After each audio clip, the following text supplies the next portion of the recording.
I'm Brian Carpenter, host of Fresh Air at 5, a part of the Education Podcast Network, just like the show you're listening to now. Shows on the network are individually owned and opinions expressed may not reflect others. Find other interesting education podcasts at edupodcastnetwork.com.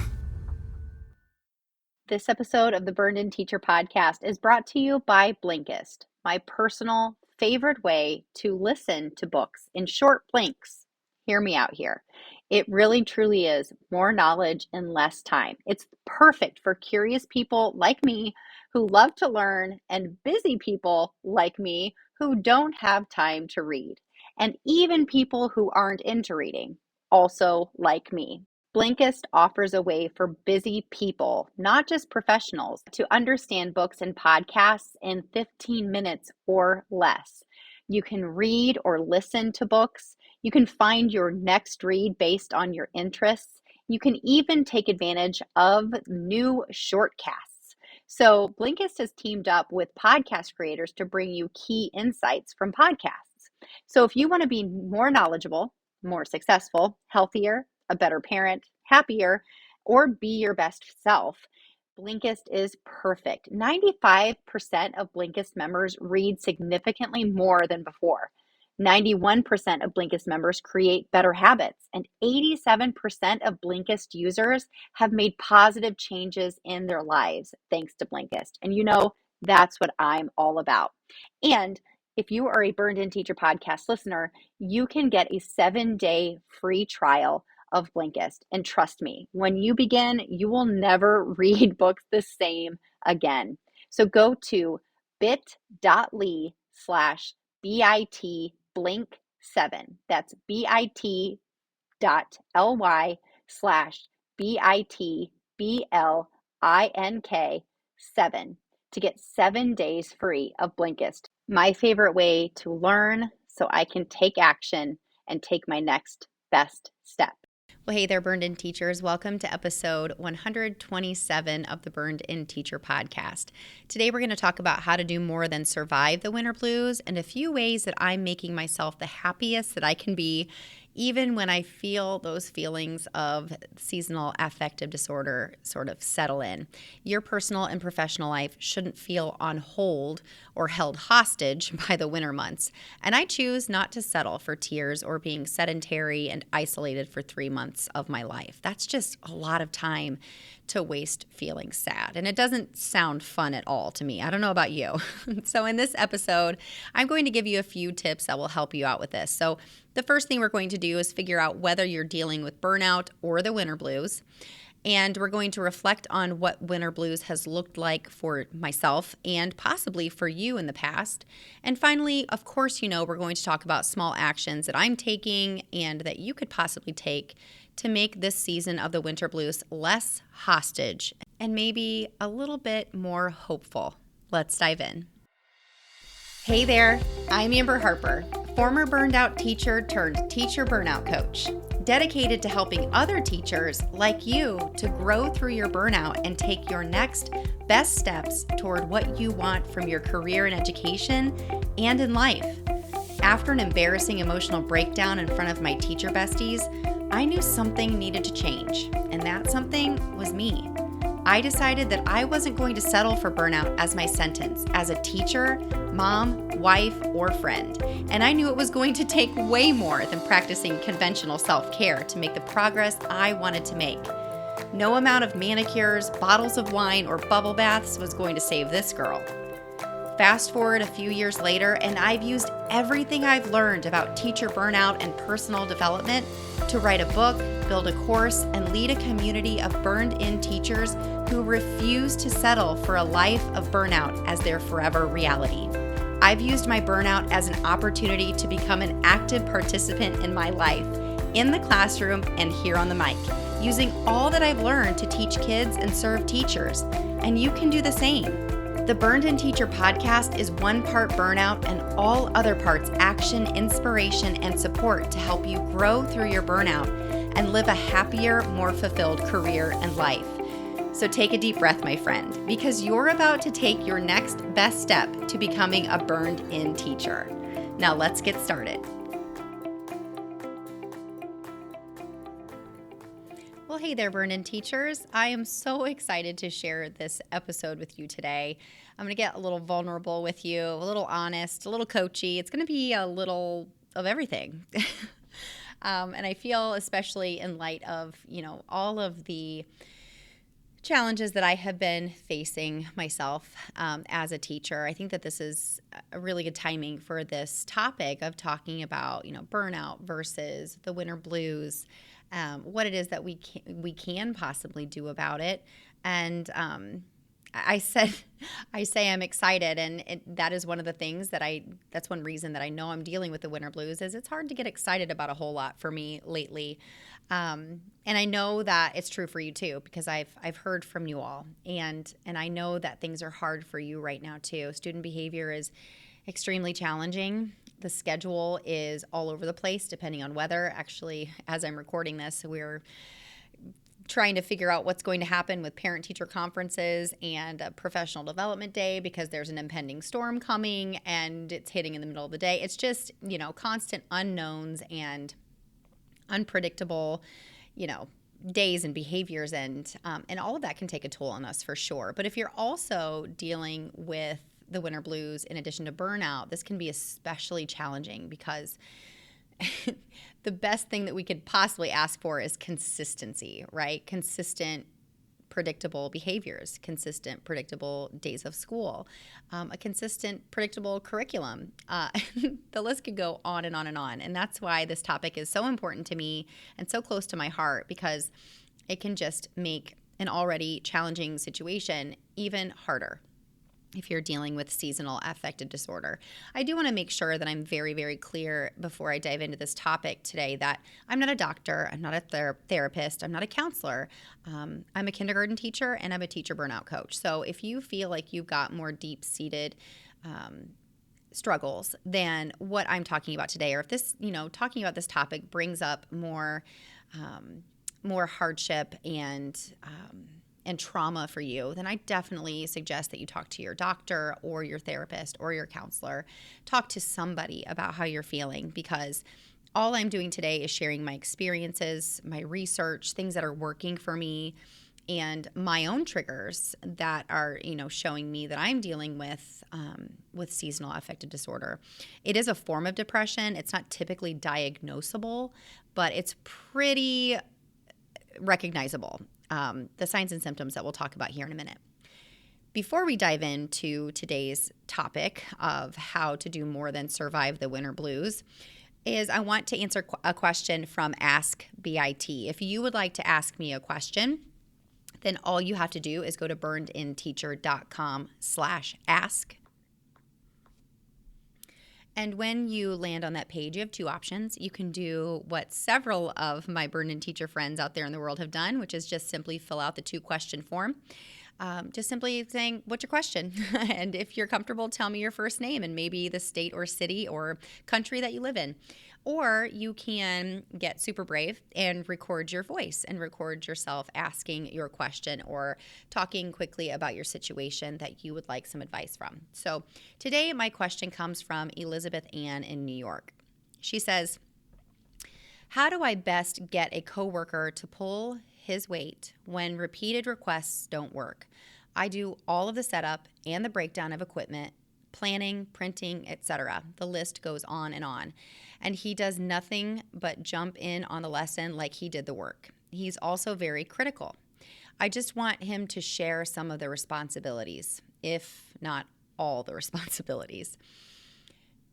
So anytime that our boundaries are crossed, that is where the feeling of resentment comes in. And resentment is one of those emotions, in my opinion, that if left unattended to, can turn into anger, can turn into you blowing your top at any given moment, depending on what's going to happen. So this is why it's really, really important to set boundaries and have those hard, honest conversations that need to happen when you feel like you are being disrespected or you are feeling like you're being taken advantage of, which is exactly how it sounds Elizabeth Ann is feeling. So here's my advice, and I feel really grateful that I've never specifically dealt with this issue before, but there are a couple of things that I would advise for you, Elizabeth Ann, or anybody else who is feeling like their boundaries are being crossed.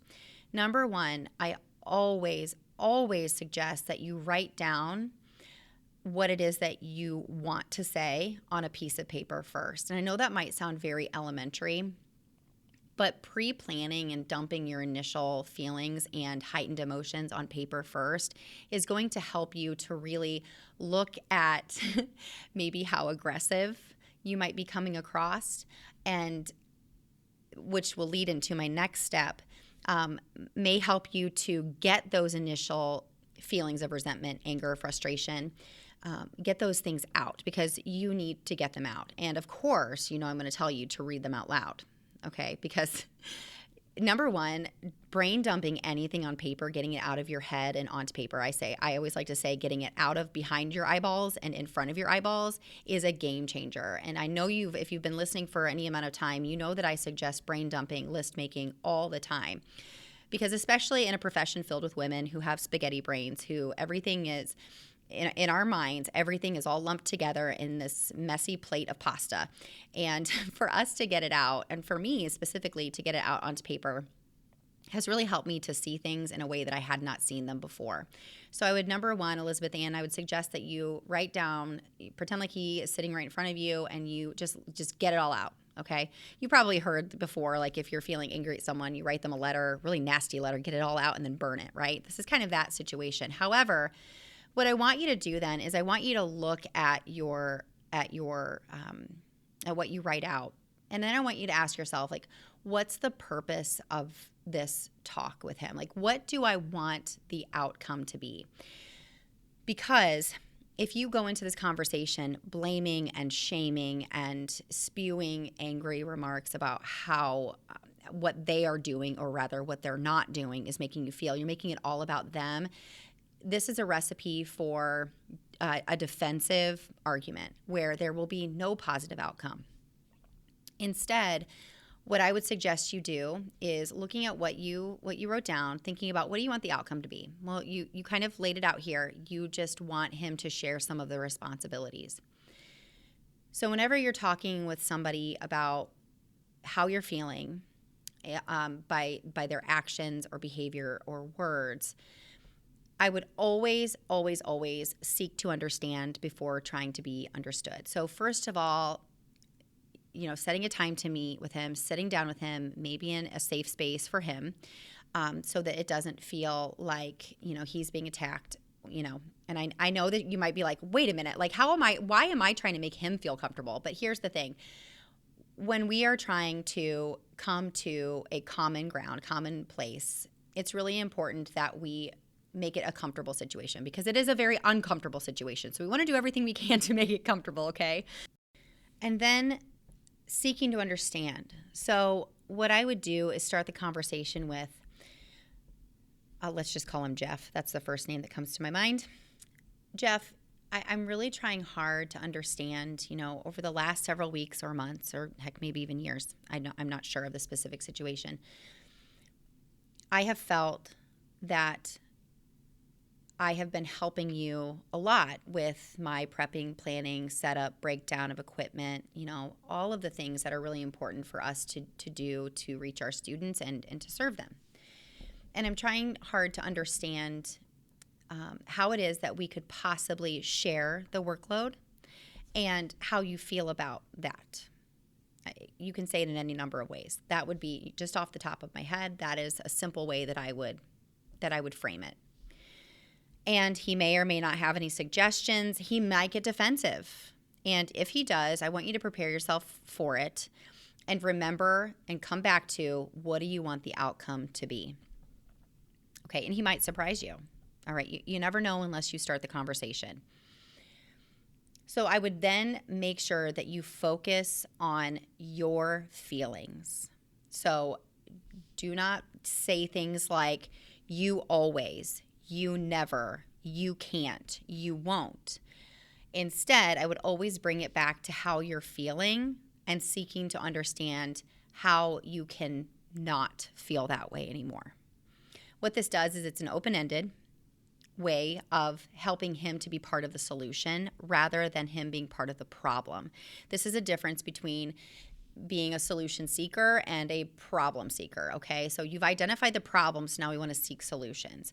So that's sort of where my advice is going to stop at this point, and I would love to hear back from you about how this goes for you. But the fact that you're stewing about this and that you're asking for the advice is so critical in you not letting this situation burn you out, or bring you to the point where you blow your top and you say things that you shouldn't, that only make things worse. You did mention that he is really critical. So maybe you could bring up an example of how, maybe he said something or did something that showed his criticism. And instead of saying, you always just say, can you help me understand what you meant whenever you said this? Always coming back to seeking to understand before you're understood. So that would be my advice. I know the hardest part is making that first initial email or knocking on that door frame and saying, hey, do you have a second to talk, or can we set up a meeting? There's something I'd like to chat with you about. Keeping it positive, keeping it proactive, keeping it focused on solutions is going to be the biggest factor in you two working together as a team to solve this problem, okay? So I first of all want to give you a big old virtual high five, because the fact that you are wanting to solve this problem says a lot about you, Elizabeth Ann. And these are the types of conversations that are not had enough when it comes to setting and respecting boundaries, both for yourself and other people that you work with. And this is a first step, so good for you. Okay, so now it's time to transition into the topic of today's podcast episode. And that is all about the winter blues, aka seasonal affective disorder, also known as SAD. Okay. So first of all, my first tip is to make sure that you're clear about the similarities and the differences between burnout and seasonal affective disorder, or the winter blues. Okay. Burnout is a syndrome conceptualized as resulting from chronic workplace stress that's not been successfully managed. It's characterized by 3 dimensions: feelings of energy depletion and exhaustion, increased mental distance from one's job, or feelings of negativism or cynicism related to one's job. The definition of the winter blues is that feeling of sadness and generally being more down in the dumps. According to the National Institute of Health, winter blues isn't something that is medically diagnosed, but more of an understood feeling we can sometimes have during winter months that is usually short-lived. And for me to bring these two definitions together and comparably, you can understand how there might be some confusion. So I really like how this definition of the winter blues makes sure to define the winter blues as something that's short-lived. Burnout, on the other hand, although it does share some of the common symptoms of seasonal affective disorder, it really has a more long-lasting, deep-seated feelings of energy depletion and exhaustion, deep-seated distance from one's job. And it is really focused on the job, okay? So unhappiness, frustration, exhaustion, anxiety, overwhelm from one's job. And burnout happens over a longer period of time.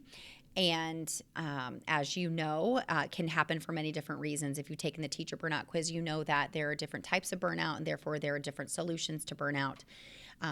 All of that is laid out in several different episodes. But I want to focus today on, if you have realized that, maybe since Christmas break or winter break, that you've felt more tired, you felt more moody, you are dropping habits that maybe you have had in your life. You feel like eating nothing but carbs. All right. So these are some things that I've researched, and I'm like, yep, check that box for me. Yep, check that one too. Things that you typically are looking forward to, you are no longer looking forward to. So what I want you to make sure that you are aware of too is that these two things can occur simultaneously, which is, alludes to what I, sort of mentioned at the beginning of this episode, that if you're already dealing with burnout and now you're dealing with burnout in the winter, it can seem like just a double, triple whammy of frustration, anxiety, exhaustion, and burnout, right? So here's the thing. While I believe that it is built into our DNA to take it a little easier in the winter, we are animals who are wired to save energy whenever we can, right? I don't believe that we should accept that in the winter we should settle for acceptance of poor habits, adopting poor habits or poor choices that breed more misery for ourselves and or everyone else involved, i.e. our students and people that we work with and our family. So I can tell you from experience that before I even knew that seasonal affective disorder existed, I was especially anxious and frustrated and sad in the winter months. And that was something that when I learned about the winter blues and really what they were, I was able to identify it in myself so fast. And I live in Northeast Indiana. So it's very common for people in the Midwest to deal with these emotions and these feelings during the winter months. And like I said, I really do suggest that you talk to somebody as part of this first step of, identifying if what you're feeling really is burnout or if it is, in fact, what you think could be seasonal affective disorder, and heck, maybe even something else like maybe severe anxiety or depression. I really do suggest you talk with your doctor, a therapist, or, a trusted friend or family member to get you the help that you need. Because the one thing I don't want you to do is to remain silent. Like, there's no action in that, and there's no solution in that. So I really do hope that you choose to talk to somebody who can offer you the support that you need. My second tip is to look back at patterns that you've seen in years past. So when I stop and look back at when I was shedding the most tears or focusing the most on the most frustrating things, or felt the most stuck, I know that it was the winter. I'm even looking to last winter, and that was over a winter break that I had 2 weeks at home, and I didn't work out one time. I cried at least 3 times about quote unquote silly things, but at that time they seemed huge. The winter before that, I was dealing with a lot of memories and sadness from some things, from my past, that it just came up out of nowhere. But then in the springtime, it was a non-issue. I will say a couple of years ago, I did see a counselor. I did seek therapy, and that really helped me to learn some strategies to cope with those anxious feelings. But when I reflect on those past patterns, I really am looking closely at what I did and did not do to set myself up for success in preparation for those winter blues whenever they set in. Well, number one, I didn't even know that it existed, right? So here are some things that I did and did not do. So I can quickly connect them to positive habits that I dropped or negative habits that I picked up in the winter that did not set me, my family, or my students up for success. Number one, like I mentioned, I skipped workouts. I would drink alcohol on weeknights and maybe a little too much on the weekends, which left me tired and even more grumpy. I was not planning my weeks ahead of time, and I found myself winging it more often. I did a lot of dropping and picking up bad habits during this time of the year that also created ripple effects. So that's because a lot of these negative or positive habits are the really important ones that are hard to build and easy to drop because they're hard to build into our rituals and routines. These types of habits are what Charles Duhigg calls Keystone Habits. So these are negative habits that either breed multiple and more negative results or positive habits that breed more positive results, okay? So, for example, like I mentioned, drinking too much on a random Tuesday night with my girlfriends equals a bad night's sleep, equals skipping my morning workout, equals being tired and feeling guilty, equals grumpy and making knee-jerk decisions about how I handle the challenging situations that are happening all around me. Versus choosing to have some tea over wine with my girlfriends. I know, not as much fun, but that equals a great night's sleep. It equals my AM workout. I feel well rested and energized, and I'm able to be more proactive about the rest of my day when things happen that are out of my control. So be reflective about patterns that you see in yourself, maybe from last winter or the winter before, and really think about, this is almost kind of like step one, begin where you are in Hacking Teacher Burnout, where, what brought you to this place, right? Like we know that it's lack of sunshine and lack of being outside that's causing this, right? But what patterns do we see in our lives that make this even worse? Okay, so that's my second tip. My third tip is to decide what actions you want to take and why. So whether you're dealing with burnout, the winter blues, or both at the same time, it's very, very important for you to reflect, identify patterns, and then take action. I subscribe to the belief that inaction breeds doubt and fear, and action breeds confidence and courage. If you want to conquer fear, do not sit at home and think about it. Go out and get busy. Thank you, Dale Carnegie, for that quote, by the way.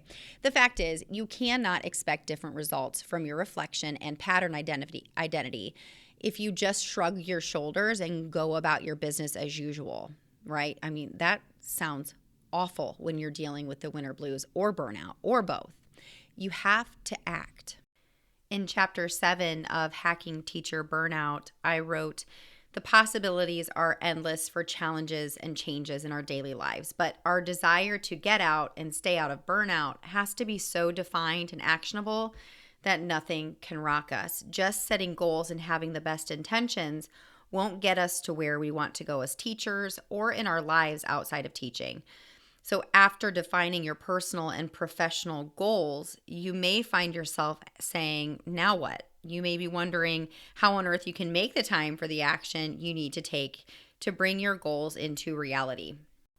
So if our goal in this instance is to make it through the winter months being the happiest version of ourselves that we can be amidst having the winter blues, is to take small actionable steps and to do small things differently, or make sure to focus on the positive habits that you have in your life that will help carry you through until spring gets here and we are again graced with sunshine and warmer weather. So I want to share with you some things that I have done in the past year, 2 years that have been different than in the past when I didn't even know seasonal affective disorder was a thing. So one thing I did a couple of years ago is I invested in a light therapy lamp. So I do encourage you to do your own research on light therapy. I could do an entire podcast episode on this, but there are lots of YouTube videos and a lot of information out there on light therapy. I bought a very simple lamp from Amazon. I will link it in the show notes if you're interested in it. And I kept it here on my desk at home for a couple of years. So whenever I would be working at my desk, especially when I was working from home in 2019 is when I think I got it, and 2020, I would just turn it on as I was working at my desk.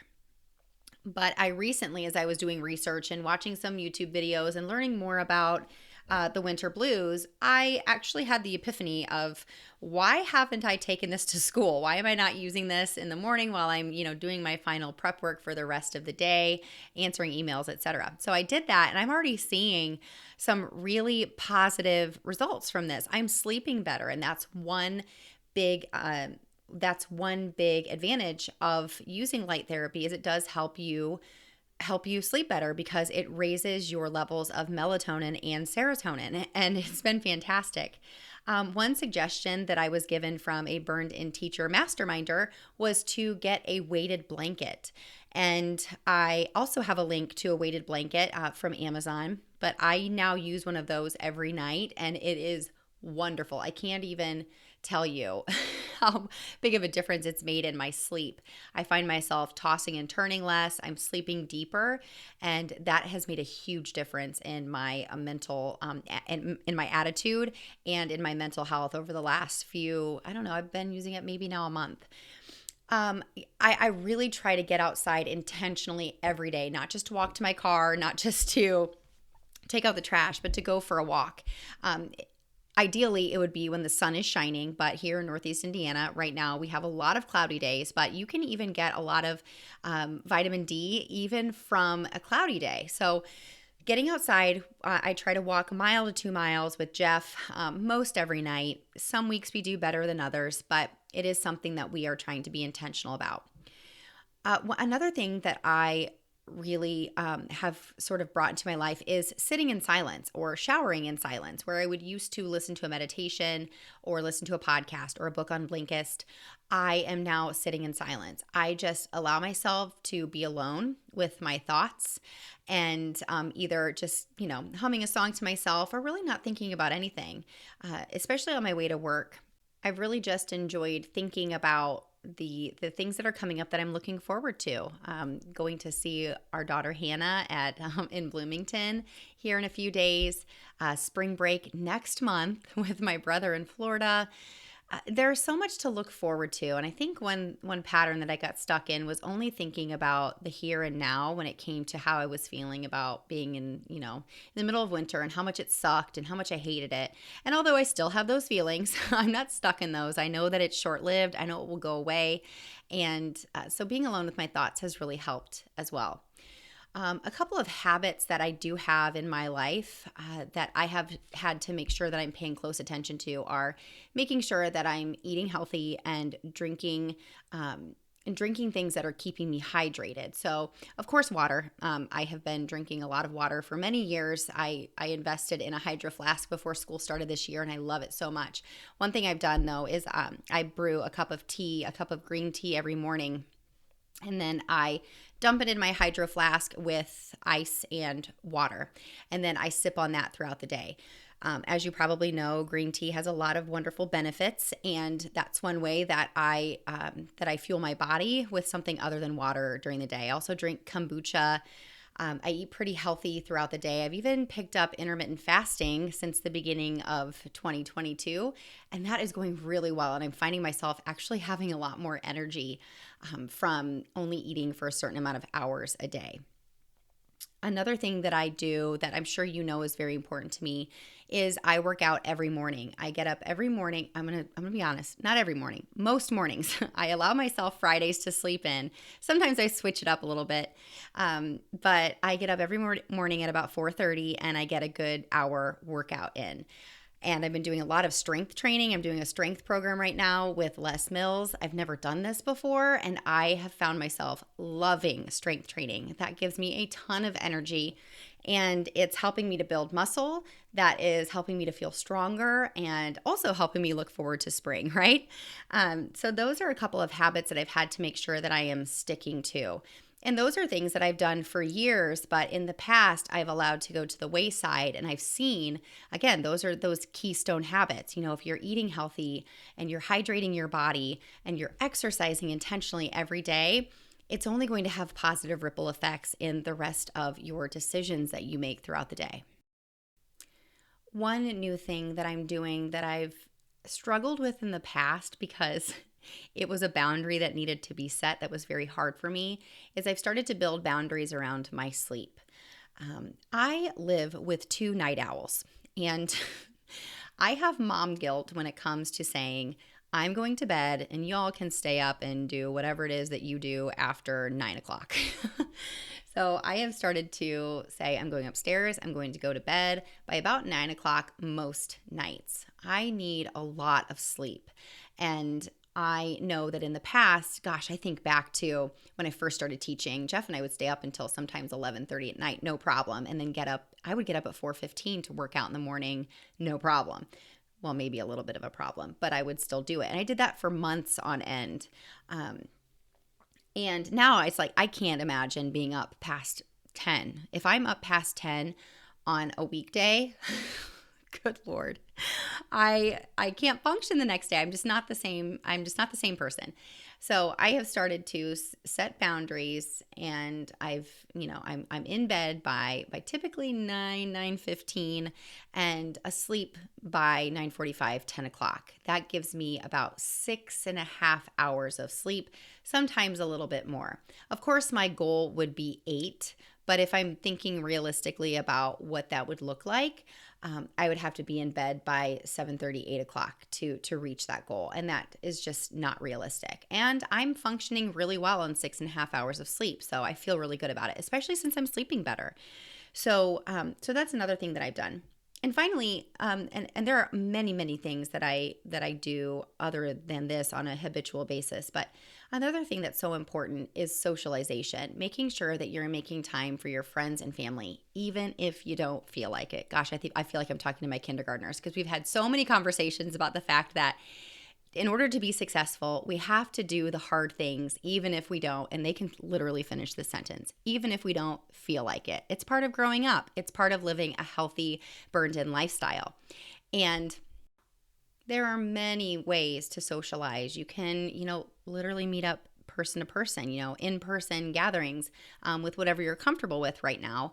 And you can meet virtually, just talking on the phone, sending a random text to someone you haven't talked to for a while, or starting a big text group with your closest friends or your close family. I love Marco Polo. I talk to my closest friends and family members. My brother lives in Florida, like I mentioned earlier. We talk almost every day, and I get to see his face, and it just makes me so happy to be able to do that. My dad recently got on Marco Polo, and he only lives about an hour away, but I get to see him and hear him, and we get to catch up on a daily basis. I mean, how amazing is that? And I want to let you know that if you are having trouble socializing with people who are lifting you up and making you feel excited about life, that the Burned In Teacher Mastermind is open right now, all the time, ready to help you to take even more action towards growing through your burnout or moving through and helping you to build a proactive plan to use your burnout as an opportunity, to use hardship as an opportunity for true change, and to take action and take control over your life that you may not feel in control of right now. It's not therapy, it's not counseling, it's the course, it's the community, and it is the growth opportunity that so many teachers from around the world have taken advantage of. And I would love for you to learn more about it. So if you go to burnedinteacher.com/mastermind, you can learn about all that is to come if you choose to enroll. And I don't talk about this often, but if you would like to get $50 off of your forever enrollment into the Burned In Teacher Mastermind, you can use the code FASTACTION50 at checkout, and you can get $50 off. You can start your journey out of burnout today with the support and the encouragement and the strategies and the steps that you need to live a burned-in lifestyle for $49 this month. We're welcoming new members every single month, and every single one of their stories is different and special. And our community is always so excited to welcome new members and to help them on their journey out of burnout. So there you have it. Your 3 steps to hopefully make these winter blues a little bit more hopeful and a little less hostage this winter of 2022, because we know it's going to come to an end. So hopefully you take something away today, just one tiny action that will move you forward. So take a deep breath, my friend, because you just took another step to becoming a burned-in teacher. Burn on.